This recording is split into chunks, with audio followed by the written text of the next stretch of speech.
नमस्कार मेरे प्यारे साथियों, आप सभी का फिर से आपके प्यारे चैनल में स्वागत एवं अभिनंदन करता हूं। और आइए आज की क्लास को आप देख सकते हैं हमारे पीछे यानी कि बोर्ड पर। भाई गति का समीकरण, हाँ जी भाई गति का समीकरण आए हैं आपके लिए और आप सभी के लिए।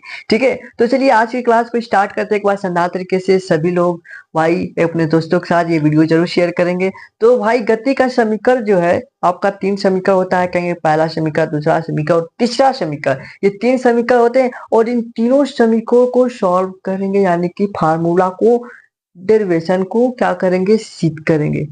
ओ भाई लाइट क्या हो रहा है, ठीक है चलिए सिद्ध करेंगे और एक शानदार तरीके से, एक मजेदार तरीके से। ठीक है, तो सबसे पहले देखिए यहाँ पर जो आपका पहला समीकरण होता है, आपका गति का पहला समीकरण होता है v बराबर u प्लस ए टी। ठीक है, v बराबर u प्लस ए टी। और ये आपको मेरे प्यारे दोस्त इसको हम ग्राफ विधि से बताएंगे। और ग्राफ विधि से कह रहा है ना, आप चुटकियों में हल करेंगे, ये करेंगे। लो भाई सॉल्व हो गया, लो भाई सीध हो गया। अब ये देखो, अब ये जल्दी से देखो। ठीक है, तो सभी लोग ध्यान दीजिएगा। तो सबसे पहले ग्राफ बनाते हैं। तो ये आपका ग्राफ हम यहाँ पर खींचते हैं। ठीक है, ठीक है, ये मान लेते हैं बिंदु ओ है यहाँ से। और यहाँ से ध्यान दीजिएगा, यहाँ से इसको हम समय मान लेते हैं। ठीक है, ये क्या है, आपका समय है। समय को, समय यानी कि टी। ठीक है, और इसको हम वेग मान लेते हैं। इसको क्या मान लेते हैं, वेग है। ठीक है, ये क्या है, ये वेग है पूरा। ठीक है, ये क्या है, वेग है। ठीक है, ओके, क्या है, हाँ जी वेग है। ओके, सभी लोग बोर्ड पर ध्यान से देखिएगा।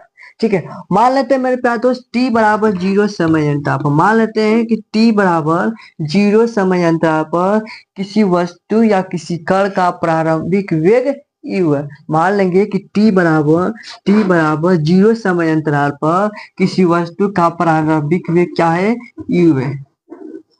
क्या है, u है। माना t बराबर 0 समय अंतराल पर किसी वस्तु का प्रारंभिक वेग क्या है, u है। ठीक है, प्रारंभिक वेग क्या है भाई, u है। ठीक है, और t समय अंतराल बाद बदल कर, और t समय अंतराल बाद बदल कर इस वस्तु का जो वेग हो जाता है वो क्या हो जाता है, v हो जाता है। वेग क्या हो जाता है, वेग v हो जाता है। ठीक है, ओके, क्या हो जाता है भाई, देखिए ध्यान दीजिएगा। इसको t बराबर 0 समय अंतराल पर किसी वस्तु का प्रारंभिक वेग u और किसी समय अंतराल बाद बदलकर उस वस्तु का वेग क्या हो जाता है, v हो जाता है। ओके, ओके भाई, ओके। तो ध्यान दीजिएगा, ध्यान दीजिएगा कि जब ये उसका वेग v हो जाता है तो उसका, उसके द्वारा जो चली गई दूरी होती है, चली गई दूरी क्या है, यश। चली गई दूरी क्या हो गई भाई, यश होगी। चली गई दूरी क्या होगी, यश होगी। बस यहाँ से क्या कर लीजिए, इसको मिला दीजिए। ठीक है, और इसको भी मिलाना चाहते हैं तो आप इसको भी मिला सकते हैं। ठीक है, इसको भी मिला सकते हैं, नाम भी देना चाहेंगे तो नाम भी दे दीजिए। ठीक है, ये समय टी है तो ये भी समय टी हो जाएगा। ठीक है, यहाँ से भी यहाँ तक है, वही बात है भाई, पैरेलल है। ठीक है, समांतर है। ठीक है, अब ध्यान दीजिएगा कि ये देखिए, ये आपका यहाँ से मतलब कि यहाँ पर आएगा जब तो भी हो जाएगा। ठीक है, यहाँ पर आएगा तो यानी कि इसको हम इस तरह मिला देते हैं, क्या हो जाएगा, भी हो जाएगा। ठीक है, ग्राफ, ग्राफ समझ गए तो भाई सॉल्व हो जाएगा। ग्राफ समझ गए तो भाई चुटकियों में इस तरह करेंगे, लो भाई लो फटाफट। तो भाई ग्राफ को समझिएगा। ठीक है, टी समय अंतराल बाद यानी कि आपका टी बराबर 0 समय अंतराल वस्तु का प्रारंभिक वेग u और उसका जो लास्ट में क्या होगा, जब वो उसमें विस्थापन होगा यानी कि जब चली गई दूरी क्या होगी, s होगी। ठीक है, तो भाई जब चली गई दूरी यश होगी, भाई जब चली गई दूरी आपका यश होगी तो इसका त्वरण, त्वरण ए बराबर, त्वरण ए क्या होगा, त्वरण क्या होगा यानी कि इसका त्वरण क्या होगा। तो भाई त्वरण की बात करें तो त्वरण ए बराबर होता है, एक बराबर होता है त्वरण, लिख सकते हैं त्वरण, त्वरण बराबर वेग में परिवर्तन, वेग में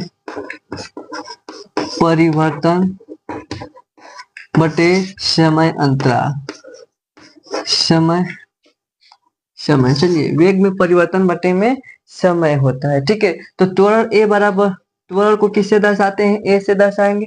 त्वरण क्या होता है, त्वरण ए होएगा। ठीक है, वेग में परिवर्तन, जब वेग में परिवर्तन हो रहा है, ध्यान दीजिएगा, वेग में परिवर्तन, तो वेग में कहाँ परिवर्तन हो रहा है भाई, देखिए यहाँ से यहाँ तक यू है और यहाँ से यहाँ, मतलब कि उसका फिर क्या होगा, भी हो जा रहा है। यानी कि कहेंगे वेग में परिवर्तन, यानी कि ध्यान दीजिएगा, यहाँ पर अगर वेग में परिवर्तन होता है कहेंगे कि यहाँ पर उतना हो रहा है, यानी कि भी माइनस यू हो रहा है। ठीक है, भी माइनस यू हो रहा है, वेग में परिवर्तन क्या हो रहा है, भी माइनस यू हो रहा है। ठीक है, ओके, समझ गए क्या, नहीं समझे ध्यान दीजिएगा, नहीं समझे तो ध्यान दीजिएगा। अगर कोई वस्तु, अगर कोई वस्तु चलती है 5 किलोमीटर गई, ठीक है, 5 किलोमीटर गई और फिर वहीं से क्या फिर आगे बढ़कर 15 किलोमीटर गई, तो इसमें मतलब कि यहाँ से यहाँ तक 5 किलोमीटर गई, फिर यहाँ से 15 किलोमीटर गई, तो इसमें कितना का परिवर्तन हुआ, मतलब कितना भी वहां से यहाँ तक गई, तो कहेंगे कि 10 ही को, यहाँ से तो यहाँ तक 10 ही किलोमीटर तो गई, तो क्या 15 में से आप 5 घटाए हैं, 15 में से यहाँ तक में से 5 घटाए हैं, तभी तो इतना आया है 10। तो बस यही है, इतना पूरा में से, इस पूरे में से, इस पूरे में से आप इतना घटाएंगे तो तभी ना इतना आएगा, तो v माइनस यू, यानी कि यहाँ पर हो जाएगा v माइनस यू। और समय क्या है, तो कहेंगे कि समय तो t है, तो भाई लो t हो गया, समय क्या है, t है, तो भाई t हो गया। ठीक है, ओके, समय t माने है तो t हो गया, तो ये इसका गुणा करते हैं तो ये 80 हो जाएगा, बराबर ये हो जाएगा v माइनस यू। और ध्यान दीजिएगा, एटी, ये भी को इधर लाते हैं और यू को, देखिए भी बराबर क्या बनेगा, कहेंगे कि यू प्लस 80 हो जाएगा, ये आपका सिद्ध हो गया। तो ये आपका पहला समीकरण था, और पहला समीकरण देख सकते हैं कितना आसान है। तो ग्राफ आप इस तरह बनाइएगा और सॉल्व बस इतना कर दीजिएगा, आपका अच्छे नंबर मिल जाएगा। ठीक है, ओके, चलिए स्क्रीनशॉट ले लीजिए इसको।